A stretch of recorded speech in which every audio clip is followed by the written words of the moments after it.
To sit with ayahuasca is not for the faint of heart. That changed, honestly, the direction of my life, like a 180. The most important thing is tuning into your intuition, tuning into your energy, and you receiving the messages, learning how to shift that energy to bring you into alignment. Ideas are up here in the ether. It's also where dreams, passions, intentions go to die. What energy am I bringing into this? It's not just that people are attending, but what's my energy at? Am I grounded? Am I centered? Am I focused? Am I aligned? So how have I been preparing as a facilitator to be able to facilitate others? What is up? Welcome to another episode of the Complete Retreat Podcast. Today, my amazing guest is Tiffany Greene. Tiffany is a Reiki master, teacher, and retreat leader based out of Arizona. Now, I've been super excited to have this conversation because Tiffany has a really incredible story. And when I first met her, she was not where she is today. One of the main reasons why I wanted to talk to Tiffany was to hear her journey from not really having much experience with ceremonies or retreats to being to the point now where she's facilitating retreats and hosting them. She's made some remarkable progress in just a couple years. And I know there are a lot of people who feel really called to facilitate ceremonies. So I wanted to hear what it was like for her going from the very beginning to where she is now. I'm really grateful to Tiffany for sharing her story, and I know that there are going to be a lot of people who find inspiration in what she shares. In addition to that, we talk about all sorts of things, like what it takes to regulate yourself as a sensitive person, how energy flows and moves in the body, some of the things that Tiffany experienced facilitating her first retreat that she wasn't aware of, all kinds of interesting topics. So without any further ado, let's just get into it. Tiffany, it's so good to see you again. And we spoke a few months ago and had a conversation about doing an interview. And during that time, you were just getting ready and preparing for your very first retreat and being in the role of hosting and facilitating your first retreat. Mm-hmm. So I believe everything happens for a reason. And there was some delays and it didn't happen before. And now I'm really excited to hear about the experience that you had facilitating your very first retreat. And I think maybe a good place to start would be if we can rewind a little bit and to talk a little bit about how you got started and what sent you on the pathway to eventually start leading retreats and kind of work our way through that process to where we are today. And I'd also like to know where you see yourself going in the future and how starting to facilitate retreats and hosting retreats has changed your business and what you're doing to help people. Well, I'm so excited to do this. Thank you for having me, Ian. And yeah, we've been talking about this, but we have a fun backstory on how we actually met each other. It was really 4 years ago, Valentine's weekend, and it wasn't a date. But rather, we met in a plant medicine journey in ayahuasca 3-night ceremony, which was my first time with grandmother ayahuasca. And you were one of the facilitators there. And you did such a beautiful job with your music, the flute, the panhand, facilitating, holding space. And so it was just so fun. Then fast forward to, last summer or so, to reconnect through social media. And I was like, I don't know if you remember me.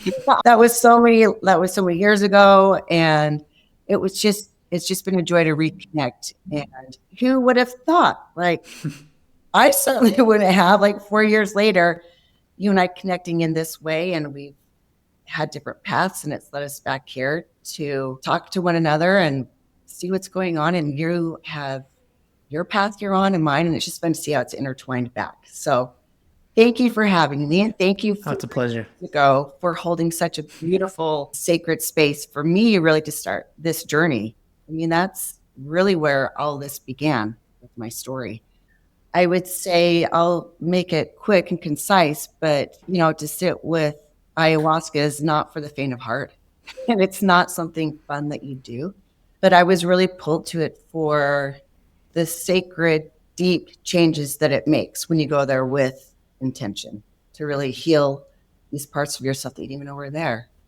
And so it was through that 3-night ceremony where I had some really big takeaways that changed, honestly, the direction of my life, like a 180. I didn't anticipate that at all, but it connected me to source, the spirit, the divine in a way that I hadn't before. And that couldn't compete with 43 years of growing up in a religion that I just wasn't able to connect so directly with source and spirit. And it changed me forever.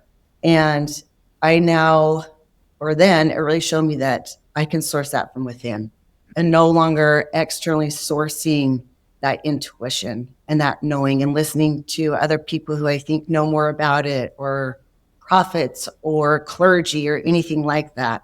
And so to recognize that I had that direct source, that direct connection was everything. And so within that experience, it opened up this trust within me, this inner knowing that's always been there, and definitely a lot of intuitive gifts that I think that had been laying dormant for me, mainly like clairsentience, which is that ability to feel things through the body, like clairvoyance, to be able to see things, clairaudience. I mean, they all came online in that ceremony of 3 nights. And I came out of that and I was like, how do I manage this? Because now I can feel my energy. I could feel the energy around me with such sensitivity that immediately it was, I reached out to the facilitator and said, do you have a therapist? I'll understand someone who's done psychedelics and energy, because what's going on here? I am so highly attuned and sensitive now. But what a gift. And so many gifts that I was shown. Because I feel like plant medicine doesn't bring things to you, but it only brings up what's already there. And so that's where this started, is just this deep desire for change. I was doing all the things, doing all the religion, and just wasn't cutting it anymore. And so I needed something radically different. And so that's where ceremony came in and meeting you. And then it really changed my life. And so after that, I got therapy, and she's the one who pointed me in the direction of Reiki. I remember she held up tuning forks and just said, okay, I'm going to do tuning forks and tell me what chakra this is, where you feel it at. And I did it. And the tuning fork, I would listen to it and I would just say solar plexus, crown, heart, throat. And I didn't know. I was just saying whatever felt good and where I felt it in my body. And afterwards she was like, hey, sister, like, this is a calling. You just need some assistance, some guidance on how to work with energy. And so that began my Reiki energy. So I first went to my first session and it was incredible. No words after. I could feel all the energy moving through different parts of my body. I had different messages coming in with a different energy. It was just this spiritual awakening for me, honestly. And my mentor, who's my Reiki mentor, was like, you should really learn how to just do energy work for yourself. And I was like, yes, please. Because what was happening at the same time is I was deconstructing the religion I grew up in, which is I grew up Mormon my entire life. This episode of the Complete Retreat Podcast is brought to you by retreathelp.com, where conscious retreat owners go to sell out their events, increase revenue, simplify their business operations, and have a greater impact on the world with less stress. Retreat Help is changing the retreat industry with its dynamic and innovative business systems that allow retreat business owners to spend less time on tedious administrative tasks and more time doing what they love. Give us a call and let our experience and expertise accelerate your business. From creating professional, high-performing websites that boost credibility, improve the customer experience, and increase sales, to setting up a complete technical system that grows your business on autopilot 24/7 without you needing to manage it. Whatever your situation is, Retreat Help's got you covered. Whether you're new to the retreat industry or you're a well-established veteran, save yourself time and money by leveraging Retreat Help's comprehensive business solutions. Visit retreathelp.com and set up a call to learn more. So after this ceremony, I was like, what I just experienced 3 nights cannot compete with 43 years of religion. And it had opened up this whole new world. And so it was a complicated process of where I was deconstructing, and then with learning Reiki, energy, chakras, intuitive abilities, connect to my intuition. It was a beautiful, like, deconstructing, but also reconstructing. So it was kind of this odd world, and energy work literally saved me, helped me do the deep work of undoing a lot of kind of old conditioning, programming, beliefs, and truths from religion, and just beliefs about myself that I'd gathered from my lived experience. So Reiki, learning Reiki, I appreciate it so much because it is structured and it gives guidance. And I need that. Not everybody does, but I really love the structure of Reiki. And within that structure, the most important thing is tuning into your intuition, tuning into your body and your energy, and you receiving the messages, learning how to shift that energy to bring you into alignment. And I really appreciated that because it was, okay, here's the scaffolding, and then you get to build the building. Like, here's the foundation, you build the building. So it's been quite the journey. And then from there, it was like, oh no, this has been so helpful and beneficial to me. It was just this pull. It was like, okay, now I want to be in service to others with doing energy work because of what it has done for me. I mean, it helped regulate my nervous system. We talked about like inner knowing, intuition, definitely helped my spirituality, connecting to source, God, life force energy, whatever you want to call it. And so it led me to the path of like, okay, now I want to become a Reiki practitioner. And so I can't explain it, Ian, in any other way, but it was like this like tractor beam that was just like this step, then this step. And I really didn't know where it was going to lead me. I just knew, okay, I want to be in service to others. I want to help others. I don't know how, but I'm going to follow these cosmic breadcrumbs. Or really, I feel like a cosmic tractor beam. Like, this is it, Tiff, next step. And so I got trained to be a Reiki practitioner, and it really became, energy work became this deep, like, love obsession for me. I became really like an obsession. How does energy work? Where does it come from? And learning just the mechanics, logistics of it, learning about the fascia system, the nervous system. And so it was this like compulsion to just learn more and more, because really I wanted to learn it for me, but I knew in the back of my mind, it was like, this is so I can better serve others. And so if I am going to be in integrity with serving others, I want to learn all the things. But first, this is the training ground right here.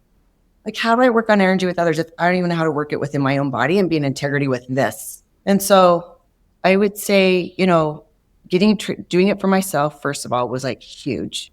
And then learning how to work on other people is like the next step in the service, because it was like being in service of myself, now service in others. And I had never really thought of a retreat before. I really like, if I had to look back and be like, oh, this is my dream. I didn't even know this was a dream. I mean, I think that's what's crazy is sometimes we have dreams, but our dreams can almost limit us, or if we're not open to what's available to us, we can close ourselves off to it. And so it's funny because I never would have thought this was a dream of mine, but I'm actually living my dream right now. And so in this process of like servicing and working for others, my Reiki business really started to take off. And it was just by word of mouth and so-and-so and this. And now I work with couples, I work with families, I work with their kids, with friends. And it's just such an honor. It's an honor and a pleasure to be able to serve in this way. And now what I do is so much more than just Reiki. I'm a breathwork facilitator now. I do coaching with nervous system regulation. I've been trained with trauma and resiliency, life coaching. So I really love to help people curate their inner sanctuary, regulating their nervous system, because then that's when we can hear, feel, listen to that inner voice and intuition, when we can be still with this. And so I love to help people do their own self-healing, empowering them in their own work, and they're being an assistance and guide for them. And yeah, my Reiki practice has really turned into just more Reiki. And I do Reiki, but it's really more of a shamanic quantum energy that I'm working with. But Reiki built the foundation of that. What that looks like in a session is that can be like drumming. That can be rallying up people to move that dense energy. That could be bringing in ascended masters, bringing in divine guides, bringing in loved ones who have passed away to be in that session with us. Support that client, whatever they need. And so I will do Reiki sessions if people see that inner journey and that regulation, getting them into parasympathetic mode. But really what I love to do, I call it my Radiant Shadow session. And that really is bringing in all senses and making it visceral and really being a partner with the recipient in that session to get to like the core, like what's going on here. And if we don't get to the root system, then we're just going to keep dealing with all these like symptoms that are outside of us. And so what I really love to do is first help people feel safe and supported with no judgment ever, because my word, like, who hasn't like stuffed down feelings? Who hasn't like sedated? Who hasn't like pushed it away and be like, I'm not dealing with this right now. I don't have time. This feels gross. Ugh. Why do I want to go there? Right? Like, we all have that. And I've learned to recognize that's the beautifulness of being human. That's just our messiness. And so really helping someone to accept that this is where I am right now. And that's okay. It is what it is. We don't have to label it anything at all. It just is. And so from that place of neutrality, it really helps people go inward into maybe that dark, that shadow, what needs tending to, and asking them questions to get a layer deeper and deeper to kind of get to those blind spots that we all have. And getting to that core, like, oh, what's there? And can I hold that with tenderness? Can I hold that with understanding that what I do now was probably from somewhere in my childhood, teenage years? Maybe it's the first time you're an adult and you're on your own. What was the experience behind that? What are the meanings that you made out of that? And are those true? Right? Because that's just all up here. We just make that all up. So if we can get rid of like this that's not real and come back to what's the actual truth. And we are a meaning making machine. And so are those meanings that we make empowering or disempowering? So that's why I love to help people with is recognizing those untruths. And those untruths from 13-year-old Tiff has been making decisions with Tiff now. And that's kind of like mind blowing. But the lesson, the blessing from it is like, oh my gosh, now I have awareness with that. And I understand that because that's the best way I knew how to cope at that age. I was either trying to like protect myself, keep myself safe, trying to look good in front of others, earning validation because I didn't know any other way. I mean, we all have different motives for the ways that we cope. And so bring the understanding like, this is just how I cope. And that's okay. So in understanding that, can I now show up in life differently with the new truth? So I don't need to cope like that because now I understand where it came from and why, but it's no longer serving me, but this is what will. And so I love to help people discover those truths, those untruths and truths. And then more important, that's like, let's integrate that. So now what does that mean in your life? How are you going to show up in your life? Because, we might have ideas. Like I love to use the elements. Ideas are up here in the ether. It's also where dreams, passions, intentions go to die. I feel like they're birthed here and they come in from spirit or intuition. But to me, then what I love to integrate with people is like, let's bring it to the air. Let's bring it to the air element. Let's share it. So we're journaling that. Are you sharing it with someone that you love and support? Are you sharing it with me? Thank you. And as a coach, I want to, because I care about you, I'm going to support you. And I'm going to help hold you accountable in a supportive, guiding way with no judgment. But I know what you want. And I know your potential because you've shared with me. And I've certainly felt it. So I want to show up for you to help you not only express it. Now moving into like the solar plexus, which is the fire element. And that's to act. Let's go. So if it's living up here, that's great. Until we kind of go express it and act on it, what was the point? I mean, self-discovery, of course, but like, that's the real work. That's the real ceremony, is like sharing it and expressing it and taking the steps. And then once we start taking those steps, then we get to the sacral, the water element, and emotions. That's where emotions start to rise up. Oh, what are they going to think of me? Am I going to be judged? I can't do this. So the beautiful thing is, as long as you keep acting on it, these emotions come up, but you are still working through it. It creates this really beautiful system. Doubts rise up, but as you keep walking through it, through the root chakra, walking through it, then this starts coming down. And like, that's where I want to help who I work with to get to that root chakra, which is like grounding, stability, support. And I want to help you be that tree that grows those roots, grows your roots into your knowing, into your potential, because you are acting on it. Like, be that mountain. Mountains are stable. They're wisdom keepers. They're so grounded. So it's like, I want to help you get there. And so that's really what my business is turning into, is not just energy sessions, but helping you integrate, helping empower you, embolden you, and helping you transform your life. Because I'm finding that what I do is transforming my life. It really was. I never thought I'd be doing a retreat, which I just did in January with one of my mentors, who's now become a dear soul sister. And so I'm just seeing how these practices transform my life and help me see potential and dreams that I didn't even know were there. And then how to take action with it. Oh, it's scary, right? Yeah, Scary. it certainly can be. Yeah. Yeah. And the biggest thing I've learned with that is just to be courageous. Doesn't mean you're going to get rid of the fear or the nerves, but it's just to keep step through the fear, one step at a time. And one thing that I've heard is like, whatever I dream, it's not bigger than me. It's actually in me. It's like taking small bite-sized pieces to get to what you want to do. And that's how I've built my business. That's how, running breathwork sessions now. I was really nervous to do that, but I was like, just got to do it.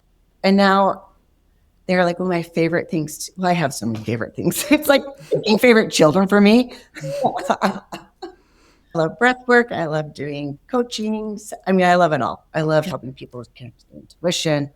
But yeah, so I can only help people with when I'm actually doing my own life. And so helping co-facilitate this retreat was a big step for me, because it was like, this was actually a dream. This was a dream of mine, to run a retreat and retreats.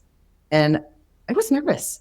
I was really nervous to do this, but I just had to step through it. And I have tools and modalities to help calm my nervous system, because it is also like, how much can my nervous system hold? And so it's really working with nervous system to bring it back, to calm myself, making decisions from a clear, grounded place, rather than getting stuck in the frenetic energy of it, which I did.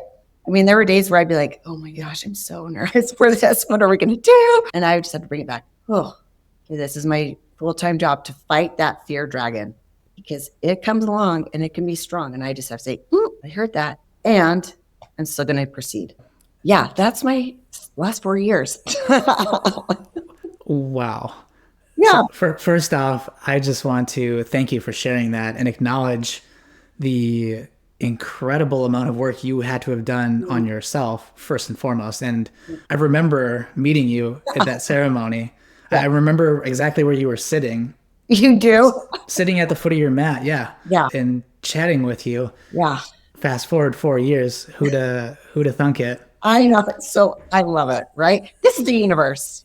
Yeah, and so much of what you said really resonated with me on such a deep level. And talking about fear, something that you said, when you're talking about going down through the elements and through the bodies and through the chakras, and getting to the sacral chakra where emotions start to come up. Mm-hmm. And how do you work through emotions? Well, it's work through the emotion of fear specifically. Well, it's through taking action. And it reminded me of a practice that I learned.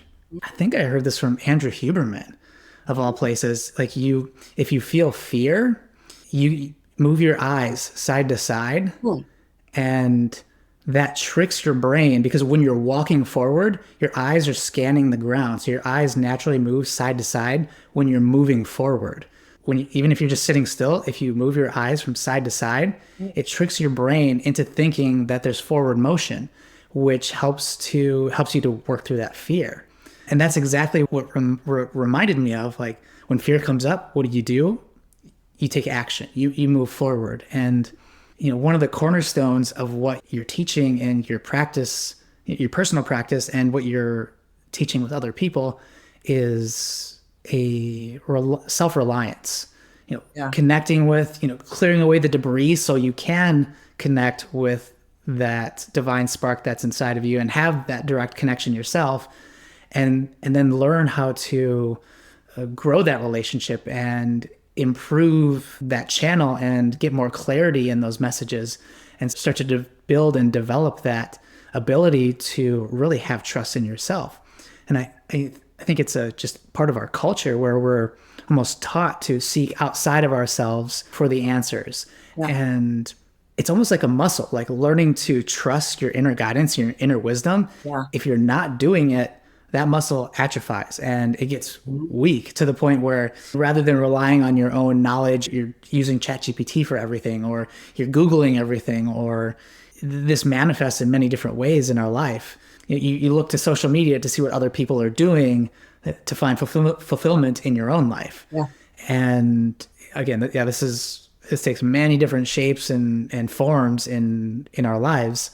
And something that's been really present with me lately is being really aware of when I'm reaching outward for answers and trying to find discernment and create boundaries of like, what am I willing to outsource and what should I really be focused on and dedicated to learning myself, and in what instances is it really in my best interest to maybe take a step back and rather than go the easy route and seek for answers externally, where should I just maybe spend a little bit of time and effort to seek those answers from inside myself. Yeah. And I think that's the difference between self-empowerment and codependency. And codependency creeps up in so many different areas of people's lives. I saw it first. I don't know what you're talking about. I don't know. What? Yeah, I mean, I saw self-abandoning. Oh my gosh. Like seeking validation from I've heard. That's how it goes. I don't know. Yeah, and as much love as I have for all plant medicines and like deep love and respect and it's so much gratitude, like my own experience with it was initially it was a very self-empowering relationship that I had with plant medicine when I first started working with it, because it was showing me things inside myself and helping me to connect with parts of myself that I was unaware of, as you spoke about. But then over time, that relationship shifted to one of codependency, to where I felt like I needed it to get those answers and to reach that place where the answers were. In reality, it was always just me and it was always there. It's just, over time and that could be, for me, it was plant medicine, but I've also had that with meditation. Yeah. Serious meditators and people who have spent a lot of time meditating, they call it being addicted to the seat. And it's like, I experienced that as well. And like the root of it is seeking for answers outside of yourself. Even meditation, when you're sitting quietly, it can be a very subtle way of escapism and not dealing with the things that are going on in your life. And just rather than, as you said, addressing the shadow aspects of yourself, sitting in complete silence. It's almost like you stick your fingers in your ears and you're like, la, la, la, la, la, la, la, like I don't hear you. Meditation can turn into that. And your focus on leaning into the shadow and your recognition that the shadow is where the juicy stuff is. That's where the answers are. Yeah. That's where the rubber hits the road. That's where you're going to find what you're looking for. If what you were looking for was in plain sight, you wouldn't be looking for it anymore. Yeah. So it's somewhere. If you're yearning for something, like the answer or whatever it is, it's somewhere, but it's not in plain sight. So it's in the shadow. Man, this is such an incredible and lovely transformation that you've gone through, and going through it yourself, and now helping other people on a one-on-one level, coaching individually. And I think during our last conversation, I got a strong sense. I was like, yeah, this is evolving into more than one-on-one. Yeah. You already had the retreat planned, and I had a sense like, oh, this is going to be you leading retreats and helping people, groups of people, and holding space for more. And I think it's just an evolution. First, you have to learn how to hold space for yourself and do the work yourself. Yeah. And then you gather tools and you learn what works for you. If that resonates with other people, they will be drawn to it. And then you start working with people one-on-one, and it just keeps expanding to where you are now, to the point where your practice and your methodology has evolved such that you can hold space for groups of people and for more energy, for more situations, because things come up in retreats. So I'm curious about how like your thinking going into the first retreat, like the before and after, like what met your expectations, what didn't meet your expectations, what surprised you. Yeah, I'd love to know more about that first retreat and like the before and the after, and just the, maybe not necessarily details, but your experience of it. Okay. I do want to say this retreat, I think what was great for my first retreat really is that I was a co-facilitator. And so that helps a lot when you have someone else that you're in tandem with and working with, and I did this retreat I did a 3-week training in Sedona last summer where I lived there for 3 weeks. Trained with my mentor, Anahata Ananda. She owns Shine in Sedona. It's a place where they hold retreats, breathwork, trainings. And so it was actually through that training where I was able to widen my range of how I can sit with people actually and be with people. And I say this because this really helped the stage for holding a retreat. Being able to sit with people in absolute rage and grief to the other end of complete bliss, like blitzgasmic, like, and being able to, from that range, being able to hold that space and be with people and not taking it on, but like carrying, but not carrying. And so I want to just say that because that really helps set the stage of me being able to hold range with people and with more people. And it was after this retreat that I said, I want to run retreats. Like, what are your next steps after this 3-week training? And yeah, she approached me and said, let's do a retreat. And so I was like, oh, okay, universe, like, if you said it, here you go. And this is kind of how things have been happening. If I say that I want something and I'm putting it out to the energy field, things are coming into me. And I just believe that now, that when I put it out there, trust the timing and it will come in. And so that's kind of how this retreat happened.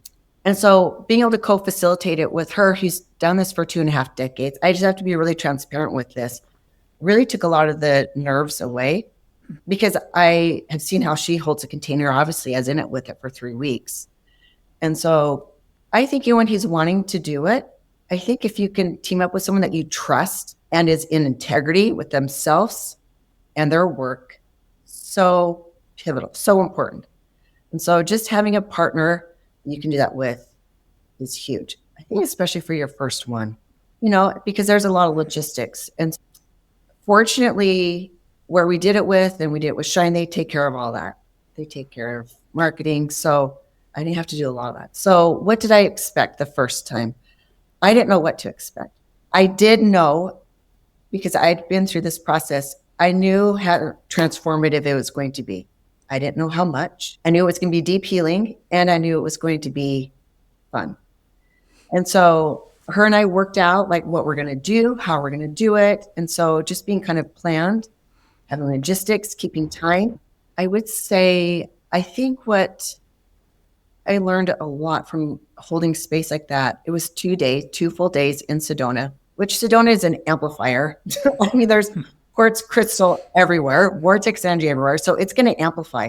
Either you're really grounded or you're really up in the ethers. It's going to enhance emotions, everything, and which is a great place to do work, do healing. So I think what was interesting, just kind of on being real about this, is when you're holding a space for that many people, you get 10 women. And so there's a real practical side to facilitating that some people don't really talk about. And that's really like helping monitor how much people share. And that is a skill. And I would say learning how to do that before a retreat. And if you're having coaching clients and sessions, I'm so glad I've learned how to do that and to keep boundaries, keep time, keep people on track, because we can go in tangents and rabbit holes. I mean, I probably have already on this podcast. But just the practical side of like, okay, we have 10 people, we want to share what we're doing, then we've got to like help them, like just give me the seed. Don't give me all the weeds. Like, what was the takeaway? Or like, what's the pearl? And it's like this. Because 10 shares, 5 minutes each, that's an hour. And so there's just a real practical side, because we want to stay like, that's root chakra. That's being grounded. That's being centered. That's being aware of surroundings. That's being aware of time, because we want to respect how much everybody can share, and we don't want people just monopolizing. And I mean, the women there, They were just so unbelievable, so insightful and aware. That really wasn't, we didn't have issues with that at all. But you still had to like that focus and then meeting each participant where they are. Each woman that was there was, I didn't expect that to be, it was really beautiful. And it was, I just kept going like, wow, what an honor. What an honor that you trust me or Hata and all the women here in this container to share these parts of you that are really tender. And so the authenticity that was there and the vulnerability that was there, and it was by choice, was surprising to me just in how deep we were able to go with these women, because that's what they were able to offer. We met each woman wherever they were at, and that was different for each woman. And so that was unexpected because I just haven't, and then have that with 10 women. Wow. Pretty unbelievable. And I think what's really important about that is learning how to set a container. How do you hold that space? So how are you clearing that space? How are you anchoring it? How are you protecting it? And then most of it, how are you activating it before any of these women ever get there? Like that space is sacred. And it is like, this is our space. And we're allowing ascended masters, higher selves, God source, life force energy, whatever you want to bring in, for what purpose? And so just at the very beginning of that, what are we doing here? What's our intention? And then let's hold it, create it, and protect it with everything, because this is sacred. This is sacred. And so from that, and then when you build that rapport with these women, then that's when you can go deep. They trust you. They trust the space, and you've set the expectations for the space. And really being really in integrity with that space. I've always known that's important. It's what I've done, but especially within a retreat and that many women, that much energy, and everybody's lived experience that are bringing into that space. So we have to honor that. And we have to help people know how to like share, because we don't want to share the details of maybe our deepest, darkest experiences, traumas. But certainly you can share some of that, whatever you're comfortable with, and we can hold that and help you. And then there was group coaching that was going on, which I haven't done a lot of group coaching. So that was the other thing I didn't expect, was how pivotal just group coaching is, transformational group coaching in that space. Because when we share stuff, and then when we're working with that woman to support her in what she just shared and integrating it, processing it, there's always someone else in that room that's like, I relate. Me too, sister. Me too. And so there's this like learning by osmosis and by sharing that was so beautiful, that then really brings the group together too. Because it's like, I hear you. That's me. Or I've seen that in someone else I know and love. And so this is how I can take this inward, and this can help me or help someone I know and love. So just that group transformational coaching within the retreat was phenomenal and really transformative. Yeah. Yeah, you said something there, and something that I think is really important about this holding the space for the ceremony and for the retreat. Mm-hmm. And from my point of view, in my experience, like that space is created when the people who are facilitating or the organizers, when they decide to do it. Yeah. Like when that decision is made and everybody's like, yes, we're in, we're doing this. That's where it starts. Like that's when the container starts. Yes, good point. And in my experience anyway. So, and that's usually very far in advance of the actual event itself. Yeah. You talked about being integrity with the space. I think from that point forward, like if you're making a lot of changes or like whatever is happening beforehand is going to, on an energetic level, be present in the space during the event.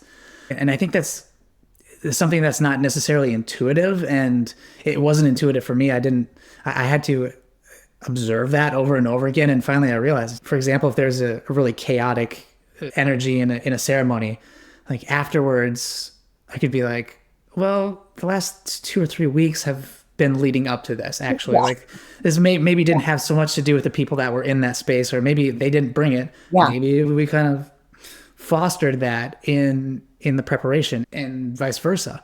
Because like you could have a bunch of people with some really severe trauma come in, and just they're all over the place.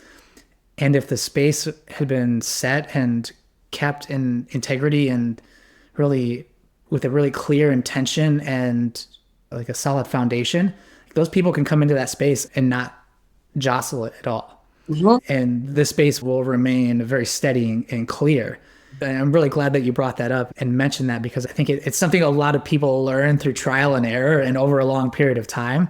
It's like, no, the preparation is like all the preparation, your mindset, what you're doing, the facilitators, the people who are organizing it, like you bring that from the moment the seed is sprouted. Yeah. That's so to speak. That carry all that time in between carries through into the space, and I'm really glad that you voiced that and you brought that up. Yeah. Well, and thank you.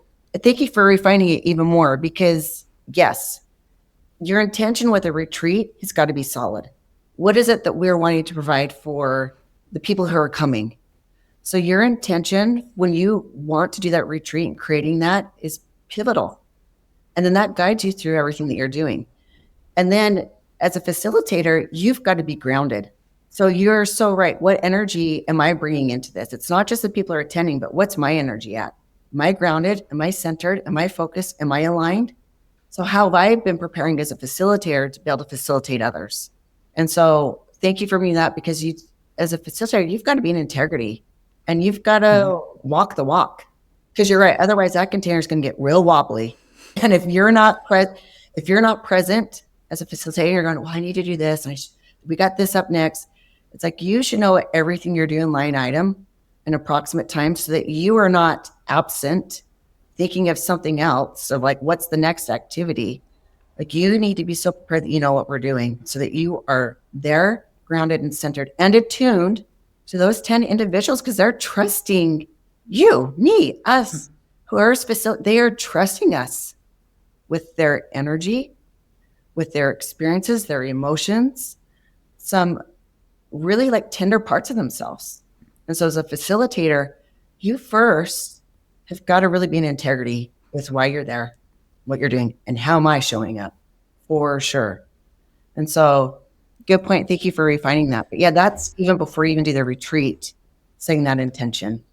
As you got through the retreat, and it sounded like you held a pretty solid space for people to go deep, and that's incredible. And looking back on it now that you have a little bit of space, and it's been a few weeks since then, Yeah. like what are you feeling right afterwards, and what are you feeling now? Like how has your perception of that event changed over the last few weeks? It's funny. I would say like the first day was really deep healing transformation. And then the next day was much more nourishment. And I think one thing I learned that I want to share too is when you're going into those deep sacred spaces, it's really important to balance it out with levity and fun when appropriate. And one thing I learned is if you're always just going into the deep, your clients, your recipients, they kind of lose trust. And so that ability to balance the deep with the levity and our humanness and some fun and some funny jokes when appropriate, of course. But that's the one thing I learned with the retreat is it's like, this is deep healing work, but we've got to bring joy, right? Like once we release, what are we filling it up with? And that second day was really like, okay, here's what you've released all the first day. Here's the blind spots, the shadow work. You've brought light to it. What are we filling those spaces up from within? And now what are those next steps? So when you go back into this world as a different woman, because your energy is totally different now, your truths and your beliefs about yourself are totally different. So how are you going to show up now? So I love the integrating part. And so looking back on the retreat, I'd come home each night and I was tired, but in a good way. Because it's like focus, but it's a focus that I love. I think that's the difference. I was like, I love this, being in service this way. And so I thought I'd be more tired. I think it was like the day after the retreat where I was like, oh, like, okay, just to be honest, like, okay, it's time to kind of go inward now. And looking back on it, we already had a second retreat planned before we even finished the first one. We already knew what magic was coming. And so we're like, let's just get another one on the books so that we can share that. And after the retreat, there was so much gratitude. I was just like, so like grateful for these women who showed up, man. They did some beautiful work. And then them just connecting into their essence again is what we wanted to do. We're not doing anything for you. We're just providing a space and giving you some assistance. And so the gratitude of these women who showed up, the gratitude, the trust that they had in me. I was just so full of gratitude to be in that space to do that. So grateful for the women, grateful for the experience. And it's just kind of highlighted the work that I really love to do. And this is like those cosmic breadcrumbs I'm just following. Like, this is the tractor pull. Like, I love doing this. So just so much gratitude for the experience and excitement for the next one, really. And I didn't need to be as nervous as I was, but that's just how we are. That's just being human. Like, when it's something new, and I realized it's like, I'm not really nervous, I'm more excited. And so really learning how to be like, this isn't nerves. I'm actually more excited than I am nervous, but it's just unfamiliar. And so now with the familiarity of another retreat coming up, I am like, let's go. I'm so excited. And we're going to make some revisions, just to be honest. You never know until you run it through. And so we're already kind of revising and adding some more things in, some more like juiciness and excitement and fun. The healing, the deep work is there. But we're going to bring in a little bit more like movement, I think, a little more somatic. So yeah, looking forward, I just am excited to do this. I want to do more. I'll eventually do them on my own whenever that timing is right. So yeah, just gratitude of really being able to do it and realizing, hey, this was a dream of mine. I had this dream like less than 2 years ago where I was like, I think I want to do a retreat. I don't know what that looks like. I don't know where or what. And then to be able to do a retreat in Sedona with someone who I respect and to co-facilitate that with her in this beautiful sanctuary of a space and to do what we did. I mean, just joy, gratitude and joy of like, wow, I just lived my dream and being present for it. Because I have a tendency to be like, okay, so what's the next one? Where are we going? It's like, whoa. Be with this. This is the magic. Be with what just transpired this weekend. Be with you trusting your intuition and your knowing. Be with the work you've done, because you can't hold space like this for others. I can only meet people as deeply as I've met myself. And so it was a really beautiful reflection, just gratitude and joy. So what's next? That's what I'm dreaming of now. That's amazing. And thank you so much for sharing. That's powerful on so many levels. And having come from a background of where I facilitated ceremonies for a long time for a lot of people in a lot of different contexts, you touched on something and some things came up for me as you were talking about your experience that I've been disconnected from. Like, I haven't had that experience. Yeah. It's been years since I've been in that role. And just as you were talking about it, like, I was starting to feel it again. It's like, oh my goodness, like the excitement. Yeah. It's like, there's no other, I mean, for me, it was, yes, there was always nerves and there was always excitement. Like being nervous and being excited, like those are next door neighbors. Right. And so which one are words? And there was never a ceremony going into one where I didn't have some sort of butterflies in my stomach. I was never just sliding into it, chill. It may have appeared that way on the outside, but I always had some nerves, and I think that's good. Like I think that's healthy. That helps you to. There's a sign or a signal that you're connected to the people in the space and to the experience that's about to happen for not only yourself, but for everybody that's involved. And right. And part of it is like, you don't know what's going to happen in that space, especially plant medicine ceremonies, ayahuasca, and in any space. I mean, if we have an agenda and we're trying to, here's what I want you to do, feel, we're so out of integrity. That's a recipe for disappointment every time. That's negating everyone else's own journey and own path and saying, I know what's best for you. But the nerves are there. And I think that's life force energy. It's like, hey, this is very what you're supposed to be doing this. And learning to live with discomfort also at the same time. Like, okay, can I breathe through this and just be with it? So would you want to start facilitating any type of retreat then and hearing that, Ian? Oh my gosh. Like, it's been years. I spent a lot of time in that space for several years. And then, I wasn't doing my own work. I wasn't doing my own integration. And I had to basically quit cold turkey, just walk away from it. And the last 2.5, 3 years have just been very little of any plant medicine, whatsoever. And just And I'm still integrating all the experiences that I had.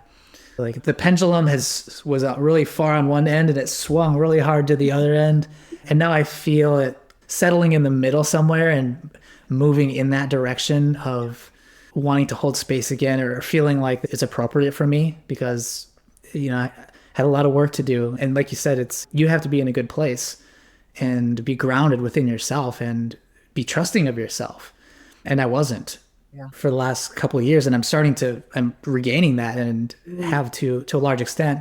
There's still work to do. And I think there's always work to do. Like, finding your center point is always, it's a constant practice that until the very end. It's like, that is the practice of life, is trying to find that middle point in an environment that's always shifting. Yeah. You can tell me, like, just stay here. Somebody tell me how. Yeah. Just like water.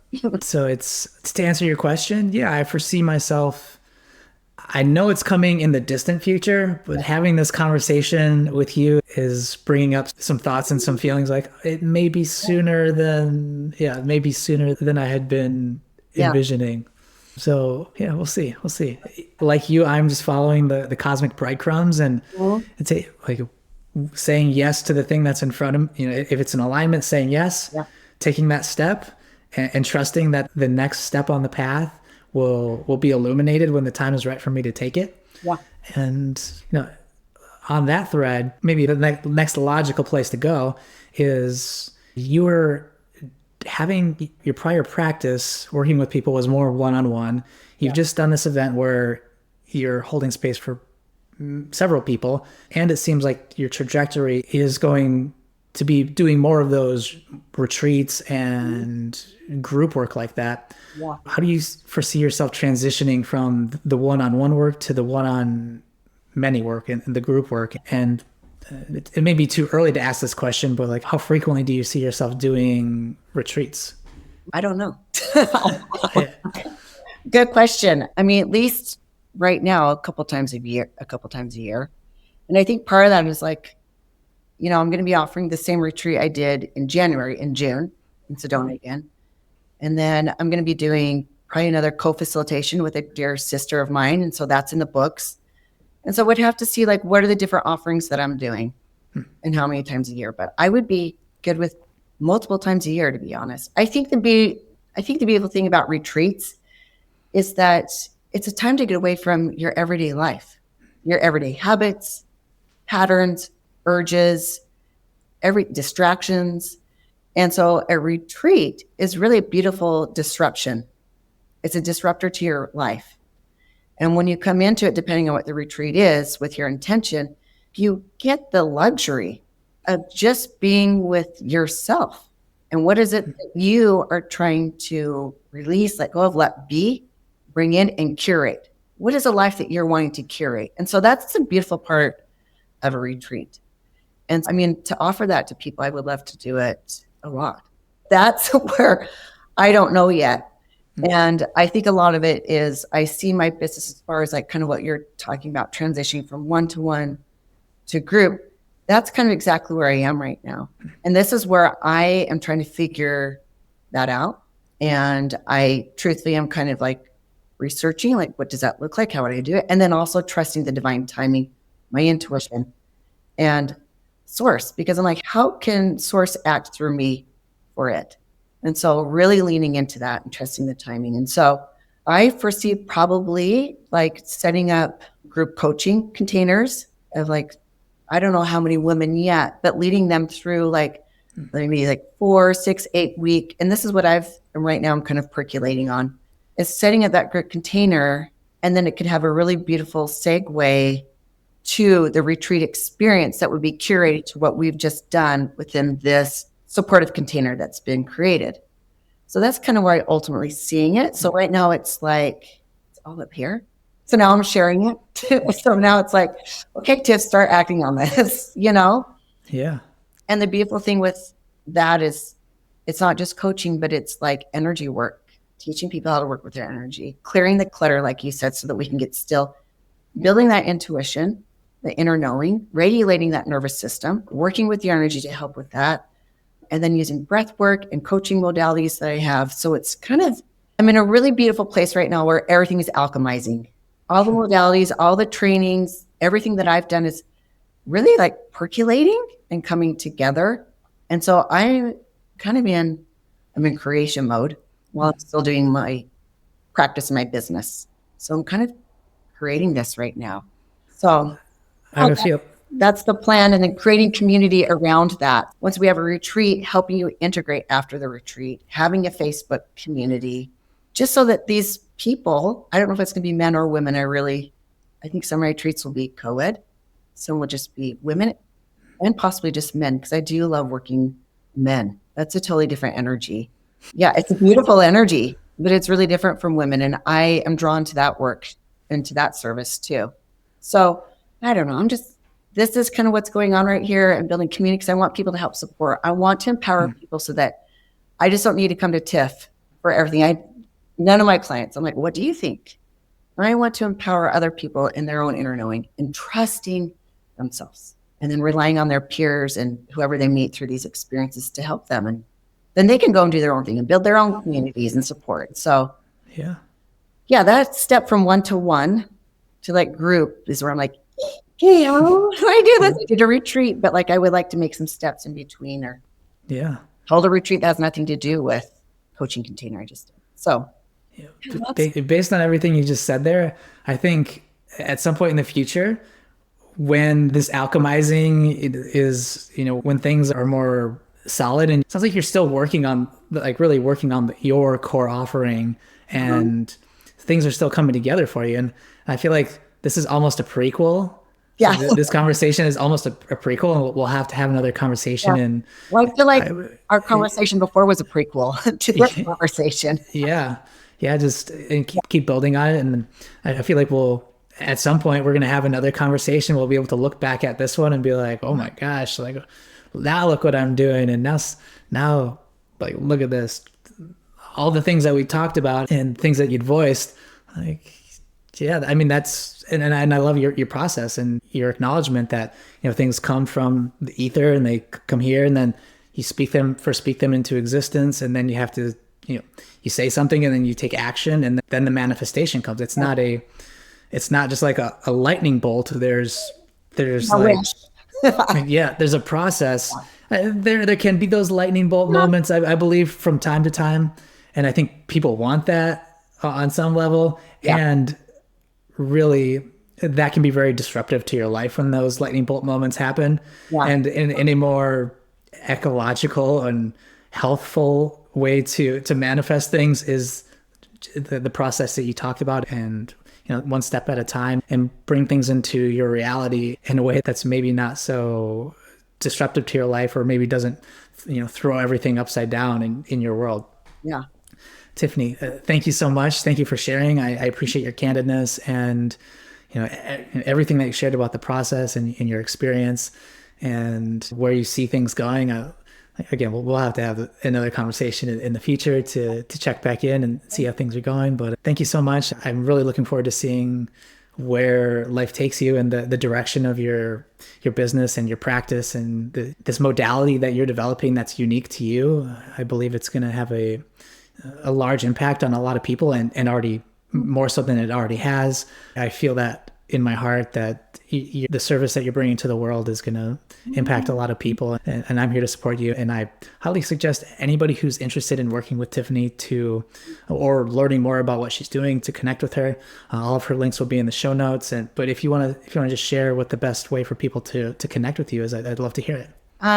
So the name, I'm Tiffany Greene, but the name of my business is Radiant Shadow Healing, which really, when I named my business, it just came to me, and now I see it. We're bringing light on the shadows, and it's radiant. We are all radiant, even within the shadows. So the name of my business is Radiant Shadow Healing. And so a great way to find me is I have a website, www.radiantshadowhealing.com. Instagram, it's the same thing, one word, Radiant Shadow Healing. And so those are the two places you can find me the easiest. So all my offerings are there to schedule. I see in person and virtual. So you can curate your experience. I've got a lot of different things I can bring to people, and I welcome and I'm excited for the next conversation that we'll have. And I'm happy to share what I've learned, the mistakes, failing forward, things that I'm sure are going to happen, and what's worked and hasn't. And happy to share that with you and your audience. And I just want to thank you, Ian, for really creating this beautiful container and space for me to feel comfortable and entrusting you and you leading us through this conversation. So thank you for creating such a beautiful space of integrity and authenticity. And I'm so glad our paths have crossed. It's still just so crazy. 4 years ago, and you were literally like helping me like birth this energy.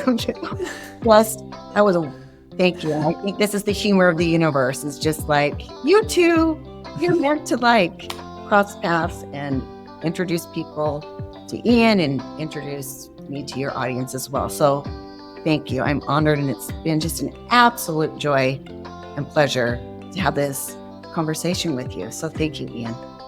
Likewise, Tiffany. And until next time, everybody out there, take care and be well. Okay.